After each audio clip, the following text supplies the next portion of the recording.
弟媳请全家吃海鲜，好点龙虾鲍鱼装大款，却想趁乱盗刷我的免密付来买单，真当我是提款机。殊不知我早就看透了他，我提前关闭了免密支付，反手为他送上了一份大礼。嫂子，我有个好消息，小杰考了全班第1。电话那头，王小雅的声音透着一股子少有的亢奋。我揉了揉发酸的脖子，正蹲在自家服装店里理货。这个平时没事绝不登三宝店的弟媳妇，今儿个语气甜得发腻。那是挺好的，小杰这孩子随我弟，聪明。我随口应着，心里却在打鼓。小文姐，为了庆祝，明晚我请全家人吃海鲜，就在海悦海鲜酒楼。我手里的动作猛地一停，海悦那可是市里数1数2的高档店，人均消费没个几百下不来。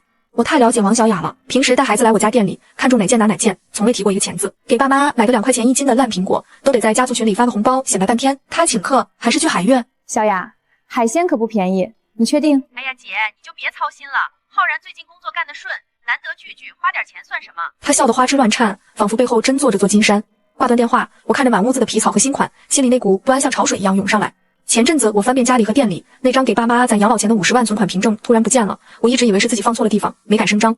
就在前一晚，我又收到一条匿名短信，小心你弟媳，她在打听你的银行账户。我当时只当是诈骗，可联想到王小雅今天这反常的豪爽，我后背起了一层冷汗。我没耽搁，立刻掏出手机，熟练地滑到支付设置页面，指尖微微颤抖，我果断关掉了所有的免密支付，又给亲密付设置了单日限额10块钱。刚弄完，妈的电话就进来了，乐得合不拢嘴。小文，你看小雅多懂事儿，都知道请全家吃海鲜了，你明儿早点关店，咱们一块儿去。我看着镜子里的自己，冷笑一声，行，既然想演戏，那我就陪你演到底。第二天到了酒楼，王小雅那一身近万块的行头让我眼皮狂跳，而她点菜时的豪横，更是直接把全家人带进了一个精心设计的陷阱。我进门的时候，王小雅正穿着一身红的滴血的连衣裙，像只骄傲的孔雀一样挽着我妈的胳膊。小文姐来了，快坐快坐。她热情的过分，甚至主动帮我拉开了椅子。我环视一圈，爸妈笑得眼角全是褶子，只有我弟陈浩然坐在角落里，低着头，那副局促不安的样子，像极了做了亏心事。今天我点菜，大家别客气，波士顿龙虾来1只，阿拉斯加蟹也来1只，还有鲍鱼，每人1个。我扫了一眼菜单，心头猛地一跳，那龙虾1500，蟹980，再加上乱七八糟的招牌菜，这一桌下来5000块都打不住。小雅，是不是点太多了？我故意提醒。哎呀，姐，今天高兴嘛？这些年你帮了我们不少，我也想表表心意。她嘴里说着感激，眼神却若有若无的往我放在桌上的名牌包包上飘。菜上的很快，香气四溢，桌上全是重头戏。王小雅没急着吃，先是掏出手机，咔嚓咔嚓一顿猛拍。来，全家人合个影。她举着手机，笑得灿烂。我注意到她发完朋友圈后，还不动声色地回了一条私信，屏幕一闪而过，我隐约看到对方发来一句：今晚搞定他。那瞬间，我嘴里的鲍鱼突然没了味道。席间，王小雅表现得像个模范媳妇，一会儿给我妈包虾，一会儿给我爸斟酒。小文姐，听说你最近生意挺火的。她突然转头看我，语气随意的刻意。来了，狐狸尾巴终于露出来了。哪有那么多，就够个糊口。怎么，你想做生意？我哪有那本事呀？我就是觉得浩然太辛苦，家里压力大，有时候想买件好衣服都得看他脸色。她叹了口气，眼圈居然说红就红。小文，你是姐姐，能帮就多帮衬点儿。我没接茬。这时，王小雅借口去洗手间，拎着包走了进去。她这一走就是20分钟。就在我想出去找人时，我的手机突然震动，是一条银行的消费预警提醒，有人正在尝试刷取我的大额资金。我的心猛地坠进了谷底。短信显示，有人在隔壁的礼品店尝试消费5800元，但因为我提前关掉了免密支付，且单笔限额被我调低，交易失败了。这金额和这一桌子海鲜的预算简直如出一辙。我冷冷地看着包间门口，正好王小雅推门回来了，她脸色有些发白，虽然化着浓妆，但掩盖不住眼神里的慌乱。哎呀，这冷气真大，冻死我了。她抢笑着坐回位子，手却一直在抖，不停地按着手机屏幕。各位打扰了，请问哪位买单？服务员拿着账单进来了，语气恭敬。王小雅刚才那股子豪门贵妇的劲头瞬间缩了一半，她故作镇定地翻开包，翻了2下，动作越来越大，最后惊叫一声：“哎呀，我的钱包呢？”怎么了，小雅？妈赶紧问。妈，我钱包好像掉车里了，浩然，你快跟我去拿。王小雅做事要起身，浩然却像根木头一样戳在那儿，脸红到了脖子根，半晌憋出一句：“别找了，我车里没看你拿钱包。”包间里的气氛尴尬的能抠出个30一挺。服务员在那站着，手里那张5800元的账单像快烫手的红薯。小文姐，要不你先帮我垫一下，等下回去了我马上转给你，或者你直接扫码就行。我知道你这种大老板，手机里肯定不缺这点钱。他一边说，一边居然想伸手来拿我的手机。我往后一缩，冷笑一声：“小雅，真不凑巧，我的银行卡刚收到预警，说有人盗刷，现在我的账户全被我冻结了。”王小雅的脸瞬间绿了，比桌上那盘青菜还绿。冻结了？怎么可能早不冻结晚不冻结，偏偏买单的时候冻结？她声音尖锐起来，终于露出了真面目。这顿饭就是为你吃的，你不付账谁付？王小雅急火攻心说漏了嘴，全家人的目光瞬间变了，而我当着警察的面直接拿出了她翻我包的监控录像。小雅，你这话是什么意思？我妈终于觉察出不对位了，放下筷子，眉头紧锁。王小雅自知失言，赶紧捂嘴，却还是气急败坏地瞪着我。姐，你至于吗？一家人吃顿饭，你就在这装账户冻结，你诚心让我在服务员面前下不来台是不是？我慢条斯理地从包里掏出一只 U 盘，放在转盘上，轻轻一推。我没装，我是真的报了警。就在刚才，银行告诉我，有人在隔壁礼品店拿着我的卡号尝试刷走5800元，而那个市额刚好跟今天的餐费一模一样。姐，你说什么？盗刷？陈浩然猛地站起来，嗓音发颤。浩然，你问问你媳妇儿，昨天你去我店里借衣服穿，趁我去库房拿货，你对我的包做了什么？我盯着王小雅。李小文，你含血喷人！我就是看看你的包，我什么时候动你的卡了？我直接打开手机里的远程监控，视频画面里，王小雅鬼鬼祟祟的在柜台后面翻开我的皮包，用手机迅速拍下了我的银行卡正反面，画面清晰的连她那一脸贪婪的表情都看得一清二楚。全家人都静了，我妈气得浑身发抖，指着王小雅半天说不出话。我爸长叹一口气，把筷子重重地拍在桌上。就在这时，包间门开了。谁是李小文？谁是王小雅？你好，我是报案人，这位是我弟媳，也是嫌疑人。王小雅吓得腿一软，我就是想让他出个餐费，我没想通。小杰在包间里嚎啕大哭。我原以为事情到此为止，可没想到，在我回家整理卡券时，竟发现我那失踪多年的50万存款凭证，竟然也出现在了王小雅的抽屉里。我没去派出所，而是径直去了王小雅和浩然的家。我有他们家的备用钥匙，那还是当初王小雅坐月子，我每天跑去送汤时留下的。推开房门，屋子里乱糟糟的，到处是名牌包的包装袋，还有蕾丝标签的贵妇化妆品。我径直走向王小雅的梳妆台，我的直觉告诉我，那个打听我账户的匿名短信不会是空穴来风。翻开最下面的抽屉，在一堆凌乱的丝巾下面，我摸到了一个硬壳本子。翻开的一瞬间，我感觉浑身的血都凉了。里面不仅有我那张丢失已久的50万存款凭证，竟然还有几份伪造的签名文件，内容全是我转让服装店股份给陈浩然的协议。更要命的是，我那枚服装店公章也赫然躺在里面。姐，你在干什么？陈浩然的声音在门口响起，带着浓重的鼻音。陈浩然，这就是你娶的好媳妇，她不仅想偷我的餐费，她还想掏空我的命根子。我猛地回头，把那几份协议狠狠甩在他面前。浩然看着那些文件，整个人如遭雷击。他捡起那张存款凭证，手抖得像筛糠。50万，姐，这不是你给爸妈攒的养老钱吗？你前阵子还说找不到了。他哪来的这些东西？说！我几乎是吼出来的。浩然痛苦地蹲在地上，抱住头。我不知道，我真的不知道。他总说他有金融圈的朋友能带他赚钱，让我把家里的房产证也给他，我没给。我冷笑，没给。要是再晚几天，怕是连这房子都要姓了王。我立刻拿起手机，拨通了那个发匿名短信的号码。电话接通了，对方的第一句话就让我如坠冰窟。李小文，你终于发现了吗？这只是个开始。王小雅欠下的赌债，你是她唯一的提款机。我握紧手机，指甲深深掐进肉里。你是谁？我是谁不重要，重要的是王小雅在我们会所欠了整整80万。她说她姐姐开大服装店，随随便便就能填上这个窟窿。80万。我看向还在地上痛哭的陈浩然，只觉得眼前一阵阵发黑。这个平时连2块钱菜钱都要计较的女人，竟然在外面豪赌。浩然抬起头，满脸泪痕。姐，怎么了？我没理他，对着电话冷冷说道：欠的钱你们找他要，我跟他已经没关系了。没关系，他不仅拿了你的公章，还仿了你的签名，签了个人连带担保。只要我们把文件往法院一送，你的店、你的资产全都会被冻结执行。我挂断电话，手心全是冷汗。公章，我想起来了，上个月王小雅说要帮我跑一下税务局，非说要把公章带走1天。我当时忙晕了头，竟然真的给了他。陈浩然，你给我起来，带我去派出所，我要告他伪造合同，我要告他诈骗。我一把拽起我弟，浩然吓傻了。报警的话，小雅会坐牢的，小杰还小啊。他拿我的心血去赌的时候，想过小杰吗？你还要护着到什么时候？我反手就是一个耳光，重重甩在浩然脸上。浩然被打懵了，捂着脸愣在那儿。就在这时，我的手机又响了。李小文吗？嫌疑人王小雅情绪失控，在审讯室撞墙了，现在送往医院，你赶紧过来。医院的长廊里，医生递来一份病历，上面的内容却让所有人都沉默了。王小雅不仅欠了赌债，她的身体竟然还藏着一个惊人的秘密。急诊科门口，消毒水的味道刺鼻。王小雅头上缠着厚厚的纱布，昏迷不醒。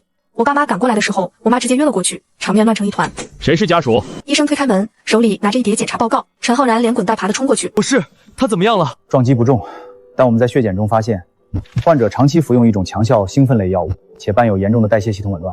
简单说，他的身体已经快被掏空了。我皱眉凑过去看，药物名称里全是些我听不懂的化学名词。医生，这是什么意思？这种药通常在一些不合法的博赌场所用来给赌客提神，加上他可能长期处于极度焦虑和亢奋状态，已经诱发了初期的器官衰竭。陈浩然腿一软，瘫在地板上。我看着病床上脸色蜡黄的王小雅，心里的愤怒竟然被一种深深的荒诞感取代了。为了面子，为了虚荣，为了赌桌上那点虚无缥缈的刺激，他把命都搭进去了。姐，救救他吧！钱的事儿我以后做牛做马还你，求你别追究协议的事儿了，让他先治病。救他？那谁来救我的店？谁来救爸妈的养老金？我甩开他的手，我冷笑着后退。就在这时，我的手机收到了一封邮件，发件人是一个陌生的邮箱地址，标题只有2个字：真相。我点开一看，里面是一段录音。录音里，王小雅的声音听起来疯狂且扭曲。只要拿到了李小文的公章，那个店就是我的了。浩然那个废物什么都不知道，等我翻了本，我就带儿子出国，谁管那个老女人死活？翻了本我就带儿子出国，谁管那个老女人死活？陈浩然一步步走向病床，拳头捏得咯吱作响。你要干什么？爸吓了一跳，赶紧去拦他。浩然没说话，只是死死盯着昏迷中的王小雅。刚才那段录音像一把刀，彻底割断了他对这个女人最后的温情。带儿子出国，谁管那个老女人死录音里的声音还在我脑子里回荡。那个老女人指的可能是我，也可能是我妈。姐，报警吧。浩然突然转过头，声音冷静的吓人。浩然，你说什么？妈刚醒过来，听到这话又是一阵哆嗦。他想害死我姐，想卷钱跑路，他连我都算计进去了。妈，这种女人我们家要不起。我看着他，心里微微有些动容。这个懦弱了一辈子的弟弟，终于在这一刻硬气了。我没犹豫，当着全家人的面，直接把录音文件发给了负责此案的警官。警官，我提供新的证据，涉及金额巨大，且存在预谋诈骗。做完这一切，我感觉压在胸口5年的大石头终于碎了。第二天，王小雅醒了。当他看到床边站着的警察和一脸漠然的陈浩然时，他先是愣了一下，随即爆发出一阵刺耳的哭声。浩然，我是为了咱们家呀，我是想多赚点钱给小杰上名校啊！他想去抓浩然的手，却被浩然侧身躲过。王小雅，咱们离婚吧。浩然平静地递过一份起草好的协议。你伪造的那些文件，我会如实作证。至于你的病，那是你自己的事。王小雅的哭声戛然而止，她惊恐地看向我。是你挑拨离间的，对不对？你这个恶毒的女人！恶毒！我冷笑一声，俯身在他耳边说了一句话。王小雅听完后，整个人疯了一样，想从床上爬起来撞墙，却被警察死死按住。与此同时，我接到了一个更神秘的电话，那个赌债老板就在医院门口。李老板，谈谈吧。电话里的男声依然不紧不慢。我站在医院走廊的尽头，透过窗户往下看，楼下停着一辆黑色的越野车，一个穿着皮夹克的男人靠在车门边，正抬头往病房这层看。他察觉到了我的目光，竟然还礼貌地挥了挥手。没什么好谈的，钱是王小雅欠的，债主也是他，哪怕你把那半套房子收了也跟我没关系。我语气强硬。李老板还是太天真，那80万的借条上，除了王小雅的签名，可还盖着你服装店的公章，在法律上这叫企业担保，你不还，我们就只能去查封你的店了。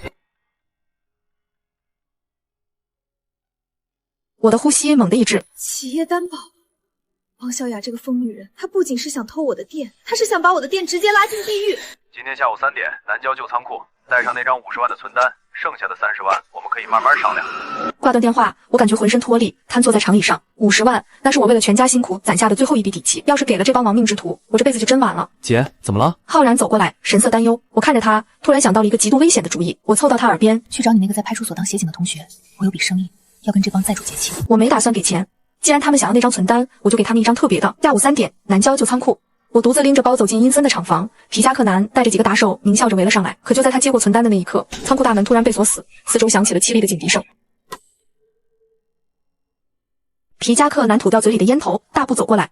南郊这个旧仓库到处漏风，阴森森的。李老板果然爽快。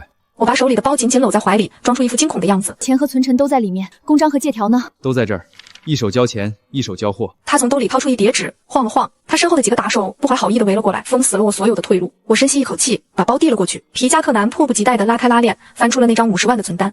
他眯着眼看了一会儿，确认上面红彤彤的印章没问题，脸上露出了贪婪的笑。真的是那张，李老板，合作愉快。他说着，把借条和公章随手扔在我脚下。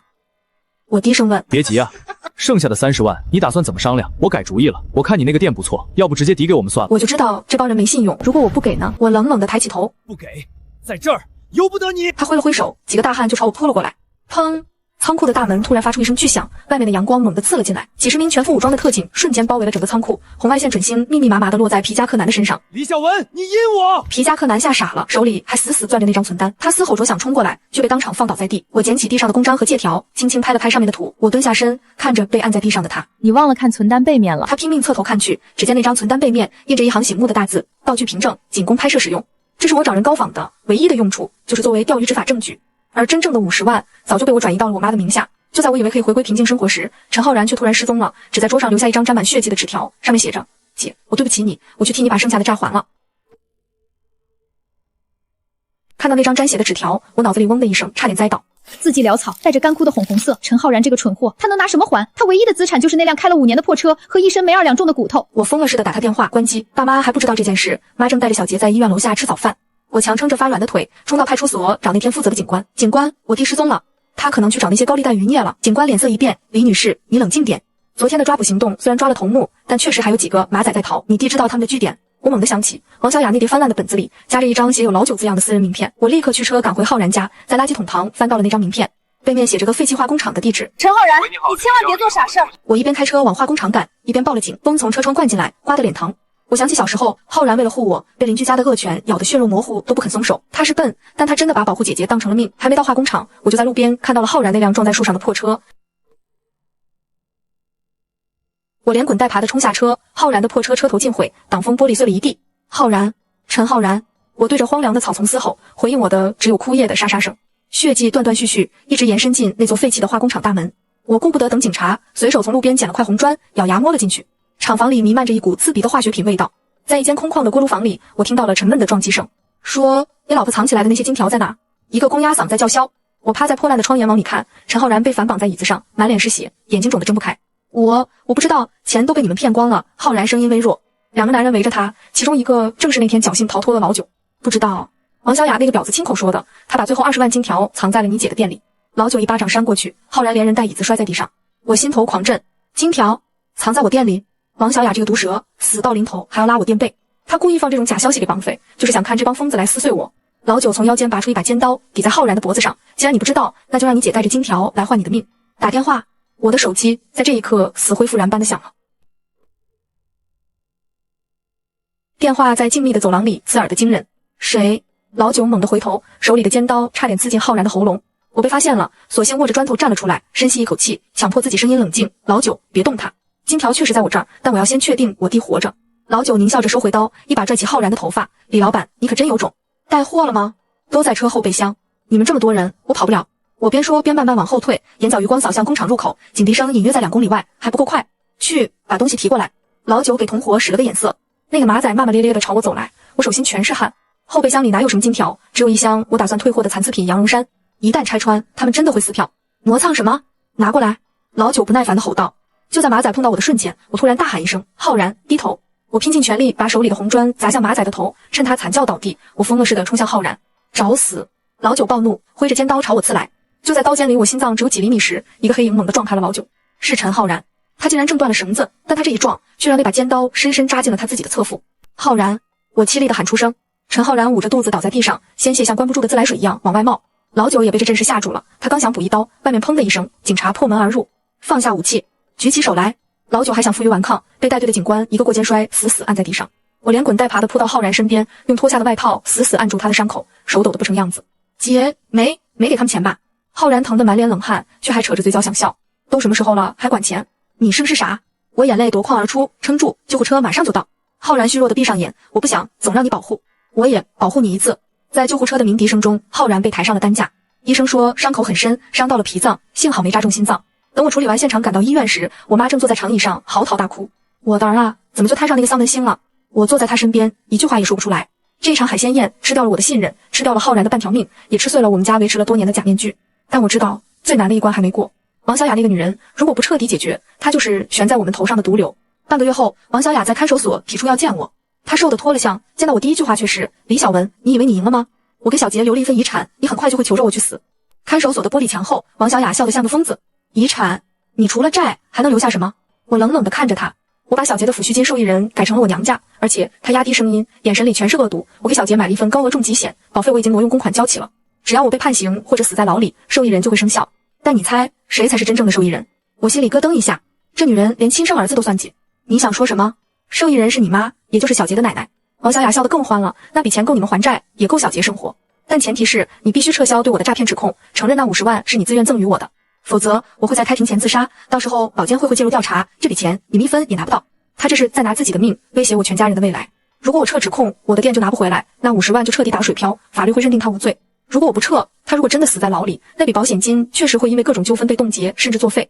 王小雅，你真是没救了。我猛地站起身，我不需要你救。他拍着玻璃嘶吼，我就要看着你倾家荡产，看着你那个废物弟弟带个拖油瓶过一辈子。我走出看守所，阳光刺得我睁不开眼，但我没发现不远处的一个垃圾桶旁，陈浩然正拄着拐杖，失魂落魄地站着。浩然听到了全部对话。当晚，我妈急匆匆打来电话，哭着说浩然把小杰锁在家里，自己提着一桶汽油去了王小雅娘家。我赶到王小雅娘家时，那幢破旧的2层小楼门前已经围满了人。陈浩然手里拎着油漆桶，里面装的竟然不是汽油，而是刺鼻的红油漆。他像个疯子一样，把油漆泼得满墙都是，手里还举着王小雅的借条复印件。还钱！王小雅欠我姐的钱，你们当爹妈的1分钱都没出过。王小雅的爸妈缩在屋里，隔着防盗窗大骂，那是他欠的，找我们要什么钱？他都坐牢了，你们陈家还没完没了了？行，不还是吧？浩然扔掉油漆桶，从兜里掏出一叠打印好的传单，往空中一撒。那是王小雅在外面赌博借高利贷的详细流水，还有她想卷钱跑路的录音文字，让大家都看看，这就是你们教出来的好女儿，想拿保命钱威胁我姐。做梦！我冲过去一把拉住浩然，你伤还没好，疯了吗？姐，你别管。浩然推开我，眼神狠厉，他不是想用死来威胁你吗？好啊，我也告诉他，他要是敢自杀，我今天就把这房子烧了，带着他爸妈一起走。他这是在以暴制暴。王小雅的妈被吓住了，颤抖着打通了看守所的电话，哭喊着让狱警传话给王小雅。王小雅可以算计我，但她怕陈浩然这个老实人真的拉着她全家同归于尽。半小时后，王小雅的娘家门开了，她哥一脸颓废的走出来，手里拿着一个存折，这里有15万，是他以前往家寄的，我们认栽。他哥咬着牙说，但王小雅说他手里还有一个东西，只有李小文能看。他递给我一个加密的 U 盘，我带着那15万和 U 盘回了家。陈浩然因为寻衅滋事被带去录了口供，好在没造成重大损失，加上他受害者家属的身份，教育一番就被放回来。我坐在电脑前，插上那个加密 U 盘。王小雅说这个只有我能看，我以为又是某种威胁。输入密码，小杰的生日。文件夹打开后，没有录音，没有借条，全是照片。那是5年前我刚开店时，因为进货渠道出问题被骗，差点面临巨额罚款的照片。照片角落里有一个穿着黑色风衣的男人，正偷偷往我的仓库里塞违禁品。最后一张照片是那张违禁品的特写，旁边放着一个工作证，海悦海鲜酒楼采购经理孙强。我后背一凉。5年前那场危机，我一直以为是自己运气不好，后来不缴了罚款才勉强保住店。可照片显示，那是有人故意害我。而孙强正是王小雅那个做金融的朋友的亲哥哥。王小雅在文档里写道：李小文，你以为我是这几年才开始算计你的？不，从我进陈家门开始，孙家兄弟就盯着你的店了。我是帮凶，但孙强才是主谋。他手里还有你当年偷税的假证据，如果不除掉他，你就算送我进监狱，你的店也得关门。这已经不是简单的家庭矛盾，这是一个深坑。就在我盯着屏幕发呆时，服装店的店员突然给我打来电话，声音带着哭腔：姐，税务局的人来了，说接到实名举报，要封存咱们所有的账本。我赶到店里时，几个穿着制服的人正在翻看我的电脑和账本。李女士，有人举报你通过虚开发票和隐瞒收入的方式，在过去5年内偷逃税款累计超过200万。带头的人语气严肃：200万，这足够让我牢底坐穿。这不可能，我的账目一直很透明。我强撑着镇定，余光看到店门口站着一个熟悉的人，孙强。他穿着剪裁合体的西装，手里还拎着一个公文包，甚至还对我礼貌地笑了一下。李老板，遇到麻烦了。他慢悠悠走过来，压低声音：早就跟你说过，王小雅那点小打小闹不入流。现在咱们能谈谈那家店的收购事宜了吗？原来他的目的是这个，他利用王小雅潜伏在我身边，搜集我的信息，再制造伪证，最后趁火打劫。这一手连环计玩得真毒。孙经理，你就这么确定能吃定我？我冷笑，证据确凿，那几个举报人可都是你合作多年的供应商。孙强指了指外面，要么转让店铺，我出钱帮你平账，咱们两清；要么你就等着公诉吧。我看着满屋子的账本，心里却在冷笑。王小雅虽然毒，但她最后给我的那个 U 盘，刚好记录了孙强和那些供应商私下交易的视频。她这是怕孙强最后把他也灭了口，留的后手。我拿出手机，当着税务人员的面播放了一段孙强教唆供应商造假的视频。孙强的脸色瞬间变得比纸还白，但他突然大笑起来：你以为这就完了？看看你的背后。我猛地回头，却发现背后站着的是我的弟弟陈浩然。他手里举着一个扩音器，身后还跟着几个扛着摄像机的媒体人。大家快来看啊！海悦酒楼经理孙强不仅非法赌博，还教唆员工诈骗，现在还想非法吞并个体户资产。浩然的声音传遍了半条街。孙强愣住了，他显然没料到那个懦弱的陈浩然会玩这出舆论战。税务人员也愣住了，他们看着视频，又看着孙强，脸色变得非常难看。孙先生，请跟我们回去协助调查。税务人员收起账本。孙强咬着牙盯着我：李小文，你真行。陈浩然这个废物什么时候变得这么聪明了？他不是聪明，他是被你们逼疯了。我看着孙强被带走，长舒了一口气。但这还没完，孙强既然敢这么做，背后肯定还有更深的水。王小雅给我的 U 盘里还有一个加密文件夹，我回到家试了所有密码都不行。小杰跑过来抱着我的腿：姑姑，妈妈以前跟我说，如果他不见了，就让我告诉你一句话。什么话？我急切地蹲下。他说大螃蟹的肚子里有宝石。大螃蟹，我想起那天海鲜宴上的阿拉斯加蟹。王小雅当时一直盯着螃蟹看，甚至还偷偷收起了几个蟹壳。我发了疯似的冲回海悦酒楼，在垃圾转运站里翻了整整2个小时。终于，我在一个发臭的垃圾袋里找到了一个涂满防水胶漆的蟹壳，里面竟然藏了一把银行保险柜的钥匙。那把钥匙属于市中心的一家老牌银行。我带着浩然一起去开箱，柜子不大，里面只有一张光盘和一张泛黄的收据。光盘放进读卡器，画面里竟然是10年前的一场车祸监控。一辆黑色的奔驰撞倒了一名行人，随后逃逸。监控视角拍得很清楚，驾驶位上的男人竟然是当时海悦酒楼的大老板，也就是孙强的亲舅舅。而那个行人，我看着收据上的名字，猛地捂住了嘴。那是王小雅的亲弟弟。原来王小雅接近陈家，接近我，最原始的目的根本不是为了钱，而是为了接近孙强，通过孙家兄弟的势力往上爬，最后搜集证据报复孙家。可他在复仇的过程中被金钱和虚荣吞噬，最终把自己也变成了恶魔。姐，小雅她，浩然看着画面，整个人都木了。他既是受害者，也是加害者。我叹了口气。他利用我们陈家当掩体，利用我当提款机，去供养他那扭曲的复仇计划。那些赌债，其实很大一部分是被他拿去收买孙强的身边人，换取这些证据了。难怪他那天会说，他给小杰留了遗产。如果孙家倒台，他就能通过那份重疾险和各种赔偿，给小杰换来一个干净的未来。但他忘了，最脏的人其实已经是他自己。畜生！我要杀了他！王小雅像头困兽一样撞击着玻璃。孙强这招太绝了，把所有非法债务扣在未成年人名下，不仅想让王小雅这辈子出不来，还要让小杰一辈子背着巨债。你想救小杰，就得按我说的做。我盯着他，你说只要能保住小杰，让我干什么都行。他眼神里终于有了母性，而不是贪婪。出庭作证，承认你和孙强的所有非法勾当，包括10年前那场车祸的真相。我顿了顿，我会把那15万拿出来，给小杰成立一个信托，没人能动这笔钱，哪怕是你亲哥也不行。王小雅沉默了很久，最后缓缓点头。1个月后，法庭开庭。王小雅穿着囚服，作为污点证人，把孙家兄弟这些年如何利用酒楼洗钱，如何非法吞并资产，如何制造假税收证据的事，一五一十全说了出来。孙强在被告席上疯狂咆哮，却被法警死死按住。最终，孙强被判无期，孙家背后的势力被连根拔起。王小雅因为有立功表现，且受贿金额大多被用于非法交易调查，被判处有期徒刑8年。宣判那天，阳光很好，我带着小杰站在法院门口，我以为一切都结束了，直到我回店里收到一个匿名的同城快递，快递里是一张全家福，那是海鲜宴那天王小雅逼着我们拍的。照片背面写了一行小字：其实我早就把免密支付改回来了，那天没付成，是我这辈子做的最后一次善事。那行字像是一记耳光，扇在我的心口。王小雅在最后时刻收了手，我重新去银行核对了那天的流水，果然在那个5800元的交易失败记录前，他确实发起过支付，但在最后1秒自己手动撤销了。不是心软，是算计，他就是要让支付失败，逼我当场难堪，逼我主动掏钱，再顺理成章套我的话，摸我的底。他从头到尾就没打算真买单，这个女人到死都在算计人心。姐，店里的生意恢复了。陈浩然走进来，虽然还瘸着腿，但精气神完全不一样了。孙强留下的那个大坑平了吗？我问。平了，税务局那边撤销了举报，还给咱们发了个诚信经营的牌子。不过浩然犹豫了一下，小雅他哥又来了。我眉头一皱，那家人就像吸血鬼，还没吸够。他来干什么？他说王小雅在老家还有一套宅基地，现在要拆迁了，能补30万，但他手里没有王小雅的授权，想让你去监狱找小雅签个字，分他一半。我冷笑，王小雅在牢里吃苦，这帮亲戚却在算计他的遗产。告诉他做梦。我站起身，那钱是小杰的，谁也别想碰。我去监狱见了王小雅，把拆迁的事告诉了他，他却苦笑着摇头。姐，那房子我早就卖给孙强了，合同在孙强手里。那是我给孙强设的最后一个套，卖给孙强了。我一愣，对。王小雅隔着玻璃，眼神空洞。那块地早年确实有拆迁规划，只是被孙家压着不批。我买通村长，把消息提前放出去，假装马上要拆，骗孙强私下给了我50万。那笔钱就是被他用来算计你的那笔黑钱。我感觉后脑勺发麻。原来王小雅偷我的卡，偷我的公章，不仅是想吞我的店，还是为了做出我有钱的假象，引诱孙强投资那块暂时没动工的拆迁地。所以孙强其实也是被他坑了。那钱在哪？在小杰的教育基金账户里。孙强现在进去了，这笔钱就成坏账，没人会追究。王小雅看着我，姐，我这一辈子太累了，全是算计。我唯一的干净就是把小杰托付给你。我看着这个女人，突然感到一种深深的悲哀。她原本可以是个好媳妇，原本可以有个幸福的家，可为了那场10年前的车祸，她选择把自己变成最脏的筹码。我会照顾好小杰的，这是我给她的最后一个承诺。走出监狱，我接到了陈浩然的电话：姐，快回来，小杰不见了。我手里的包应声落地。孙家虽然倒了，但老九那些在逃的余孽，难道还在盯着我们？我发疯似的赶回家，却发现家里的大门敞开着，地板上留着一行用红漆写的大字：孙寨孙长，李小文，我们在海悦老包间等你。我顾不上报警，因为对方在电话里发来了小杰被绑在转盘桌上的视频。那个包间就是我们吃海鲜宴的地方。推开门，包间里只有老九一个人，他浑身酒气，手里晃动了一把打火机，桌上摆满了冷掉的海鲜，恶臭扑鼻。小杰被塞住嘴，眼里全是恐惧。老九，钱我都还了，你还想干什么？我喊道。还了。孙强进去了，我那几10万分红谁给？老九狂笑着，把一瓶白酒倒在桌面上。孙强说，只要弄死小杰，王小雅就会把剩下的秘密说出来。他已经全说了，孙家已经完了。我不信。老九把打火机凑近酒液，除非你现在给我100万，不然我就让这孩子跟这个海鲜一起变成灰。就在这千钧一发之际，包间的大门被猛地撞开，陈浩然竟然从隔壁的露台翻了进来，他满脸是血，手里抓着一个灭火器。老九，老子跟你拼了！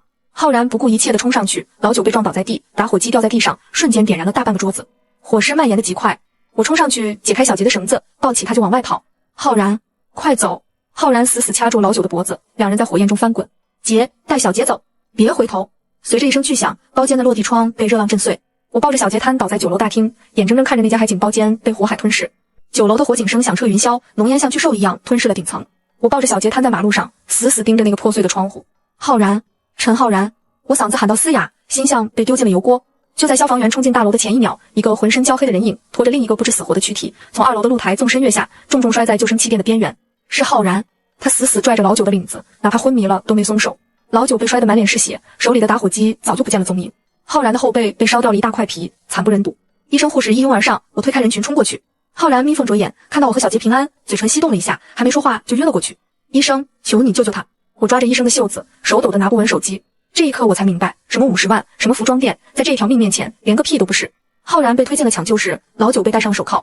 可就在我等待手术结果时，警官却走过来告诉我，老九刚才在神志不清中招供了一个惊人的事实：海鲜宴那天，除了王小雅，现场还有第3个人在偷拍。老九的供词像是一道惊雷，把原本平静的局势再次搅浑。除了我弟媳，还有谁？我盯着警官。老九说，那天有人雇他在包间里装了隐形摄像头，那人不是孙强，更不是孙家的余孽。警官递给我一个密封袋，里面是一个被烧融了一半的微型镜头。我脑子飞快转动，如果不是孙强，那会是谁？谁想监控这场全家人的丑态，甚至想拿走我们的第一手把柄？我想到了那晚的匿名短信，对方知道王小雅打听我的账户，说明对方一直在暗处盯着我们的一举一动。就在这时，我妈拎着保温桶赶到医院，她看到我，眼神有些躲闪，手里的桶差点打翻。小文，浩然怎么样了？妈的声音在发抖，还在抢救。我盯着妈的眼睛，突然发现她领口处别着一枚很别致的胸针，那造型竟然和监控里录到的某个反光点一模一样。我下意识伸手去摸那枚胸针，妈却猛地往后一躲。那一瞬间，我心凉了大半截。妈，难道是你？妈，你躲什么？我一步步逼近，声音冷得让自己都害怕。妈退到墙角，脸色惨白，终于忍不住捂着脸哭出声来。小文，妈不是故意的，妈只是想留下点证据，让你弟跟那个疯女人离婚。我如遭雷击。原来包间里的隐形监控是妈托老九装的。老九是妈老家一个远房亲戚的儿子，妈只让他盯着王小雅，抓他偷钱的把柄。而第一集那条匿名短信也是老九自己发的，他一边收妈的钱，一边又跟孙强勾结，想挑拨我和王小雅内斗，浑水摸鱼。两条线彻底分开，不再冲突。妈原本只想抓到证据逼王小雅净身出户，却没想到老九见财起意，反过来和孙强勾结，把事情闹到了不可收拾的地步。你知不知道浩然差点死了？我低吼着，我不知道，我真的不知道老九会变卦啊！妈哭得快闭气了，我只想保住你的店，保住咱们家的钱啊！我看着眼前这个苍老的女人，满腔的怒火竟然化成了无力的悲哀。这就是我的家，每个人都打着为你好的旗号，在暗地里各怀鬼胎，最后却把最亲的人推向深渊。就在我心灰意冷时，抢救室的灯熄灭了。医生走出来，摘下口罩，表情凝重，病人的命保住了，但是他的双腿因为神经受损严重，可能站不起来了。浩然醒了，可他那双曾经为了护我而拼命的腿，现在软绵绵地瘫在被子里，像两截枯木。姐，我是不是废了？他睁开眼，第一句话就问我。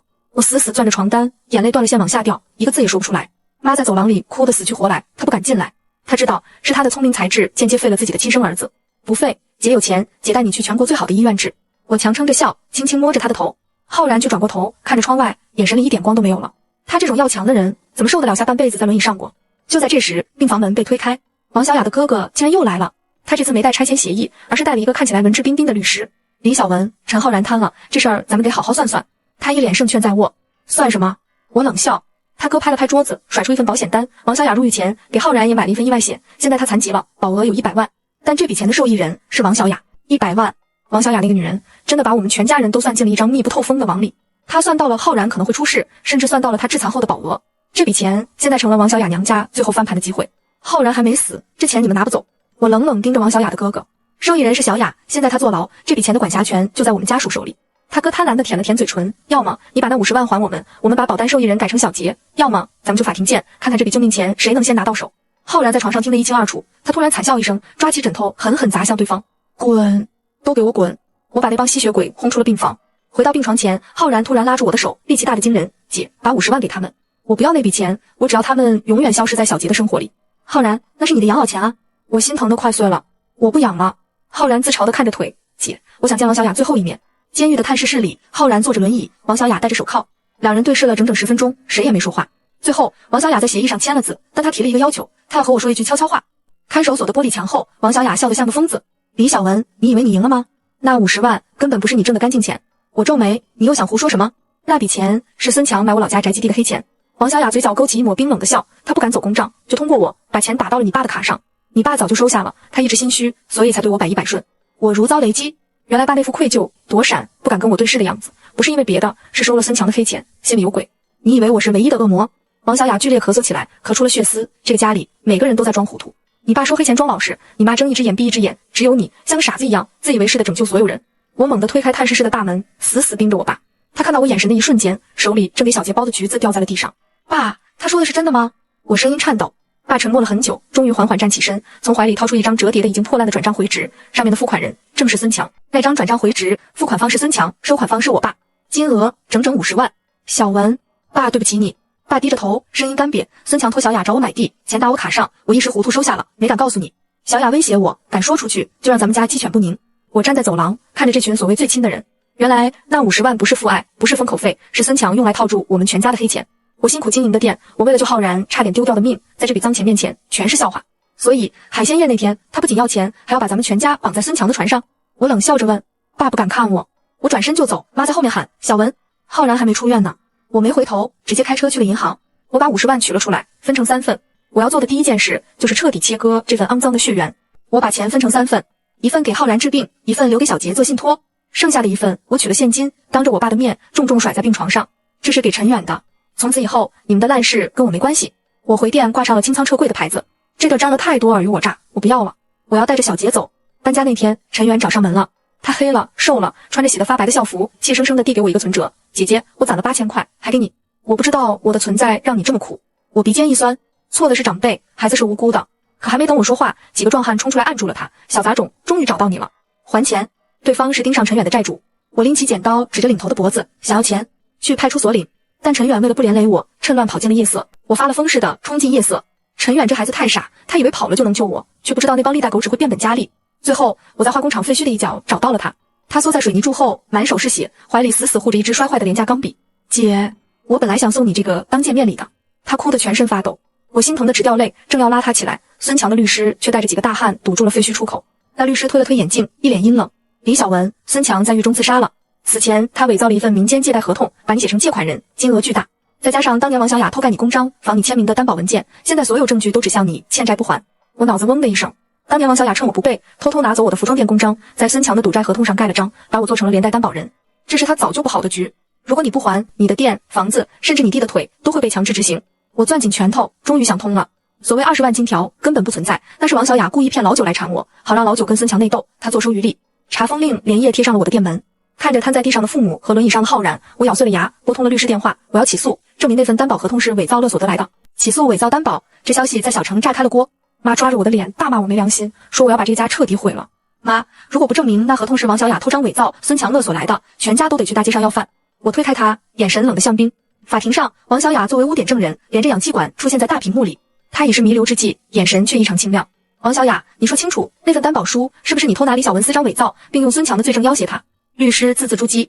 王小雅看着我，突然露出了一个解脱的笑。是，李小文，你是对的，我不该贪。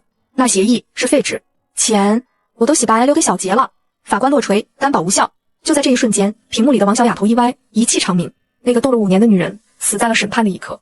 走出法院，律师低声告诉我，王小雅死前在海鲜酒楼的废墟里给你留了最后一份大礼。海悦酒楼的瓦砾在月色下显得格外荒凉，处处透着焦灼的味道。我带着陈远在瓦砾堆里翻找了3个多小时，手指都被磨出了血。根据王小雅信上的标记，我终于在那个曾经发生惨剧的包间立柱下挖出了一个生锈的铁盒。盒子里并没有想象中的金条或存单，只有几十封没寄出去的信。小杰要做像你姑姑那样的人，她是这个世界上唯一的阳光。小杰，如果妈妈不在了，你就跟着姑姑。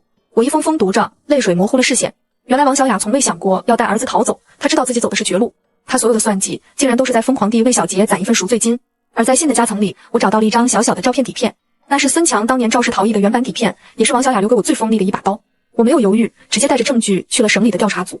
1周后，孙家背后的势力被连根拔起，而我也收到了一封来自省城医院的录取通知书。浩然瘫痪的双腿终于有了一线生机。我依然卖掉了小城的服装店，带着浩然、陈远和小杰，头也不回地搬到了省城。这地方没人认识我们，没有那些恶心的流言蜚语，也没有那满地的债孽。浩然在省城医院开始了漫长的康复训练，他虽然还站不稳，但已经能扶着支架缓慢地挪动几步了。姐，我感觉我这腿开始热乎了。浩然满脸是汗，却笑得像个5岁的孩子。陈远每天放学都来陪他，给他擦汗、念书。这2个同父异母的兄弟，在经历了这场生死劫后，反而成了彼此唯一的支撑。我在医院附近盘下了一间店面，开了家小小的海鲜私房菜馆，名字就叫清白家宴。我想通过这种方式，祭奠那场毁掉了一切又重塑了一切的海鲜宴。开业那天，我妈从老家赶来了，她看起来老了很多，在收银台后面局促地站着，再也没了以前那种指手画脚的跋扈劲儿。我没说话，只是递给她一条围裙。然而，就在菜馆生意步入正轨时，一个熟悉的面孔却突然出现在了店门口，打破了平静。那个男人在门口站了很久，是当年海鲜酒楼那个姓王的服务员。他看起来非常落魄，手里拎着一个旧本子。李老板，我想来跟你道个歉。他搓着手，局促不安。海鲜宴那天，我其实被孙强收买了。他让我盯着你们的一举一动，随时汇报。他想看着你们家自己撕碎自己。他把本子递给我，上面密密麻麻记录着孙强搜集的关于我们全家人的弱点：我的要强，浩然的懦弱，爸的秘密。孙强精准地利用这些弱点，想把我们全家玩死。我看着那些冰冷的文字，没有报警，也没有愤怒。孙强已经死了，恨一个人真的太累了，我已经没力气再去纠缠旧账。你走吧，以后别再来了。我平静地合上本子，回到后厨，看着正在帮忙洗菜的陈远，我突然意识到，只要家人还在，那些阴谋就再也伤不了我。生活似乎彻底回到了正轨。可这天晚上，我爸却突然给我打了个电话，语气里带着一种临终告别般的死寂。小文，爸要回老家守着那块地，这辈子都不出来了。电话里，爸的声音透着一种解脱。他把那30万全退给了我，还额外多了一张欠条，那是他这辈子欠我的债。他说他没脸见陈远，更没脸见我。他要在老家种地还债，直到死在那块土里。我看着窗外的霓虹灯，心里那股积压了很久的怨气，竟然在这一刻散了。他虽然懦弱，但最后这一刻，他选择把所有的罪名留给自己，把干净的生活还给我们。爸，在那边好好活吧。这是我对他最后说的话。我没要那笔钱，我把它存进了一个新的账户，受益人写的是陈远的名。第二天，浩然终于脱离了单拐，在走廊里颤巍巍地走了3步。姐，你看，我站起来了！他兴奋地大喊。我笑着抹掉眼泪，转头看向窗外。省城的春天来得早，枝头已经冒出了嫩绿的芽，一切都在变好，都在重生。明天就是王小雅的1周年忌日，我决定带全家人回那个带给我们无数伤痛的小城，去跟那个纠缠了5年的噩梦做最后的告别。王小雅的墓碑干干净净，上面只刻了4个字：一个母亲。浩然拄着单拐，在墓前重重地磕了3个头。陈远和小杰并排站着，给这个曾经疯狂的女人鞠了躬。小雅，下辈子找个好人家，清清白白的过。我轻声说道。风吹过墓园，仿佛带走了所有的恩怨情仇。回到省城的餐馆，天已经黑了。我挂上了打烊的牌子，自己下厨，做了一桌子新鲜的海鲜。陈远给我倒了杯酒，浩然拉着我的手，妈在一旁絮叨着说要给浩然找个勤快的媳妇。我看着桌上热气腾腾的饭菜，想起了1年前的那场海鲜宴。同样是吃海鲜，那时候满桌是刀光剑影，现在满桌是柴米油盐。我举起杯，这一杯敬咱们自己，熬过来了。全家人碰杯，清脆的声音在夜里传得很远。生活就是这样，它给你最深的地狱，也会在你挺过来后还你一个平淡的春天。就在我们准备熄灯时，一辆豪车停在门口。孙强曾经的对手推门而入，递给我一份补偿协议，说王小雅那块宅基地翻了10倍价值。李老板，孙家倒台后，那块宅基地的真实开发权终于批下来了。孙强当初为了这块地付给王小雅的50万，现在算作项目补偿，原本带利一共500万。